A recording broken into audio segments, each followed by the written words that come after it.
तर नमस्कार. आज लोणी या ठिकाणी आपण आलेलो आहोत आपल्या विद्यार्थिनीकडे.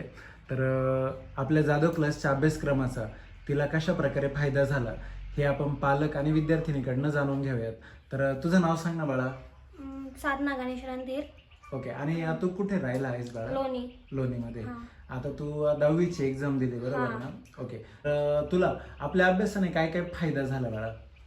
अभ्यासाने त्याच्यात कळतं, म्हणजे ते काय कॉन्सेप्ट काय ते कळतं हां. आणि टक्के वाढले. Okay okay okay. मग इतर मुलांसाठी तुझा काय मेसेज असेल, म्हणजे त्यांनी असा अभ्यास घ्यायला पाहिजे, तुला काय वाटतं? हा, घ्यायला पाहिजे, फायदा होतो, टक्के वाढते. नक्की नक्की. ओके. तर मी पालकांनाही विचारेल. नमस्कार, तुमचं नाव सांगा ना. गणेश रामभाऊ रणधीर.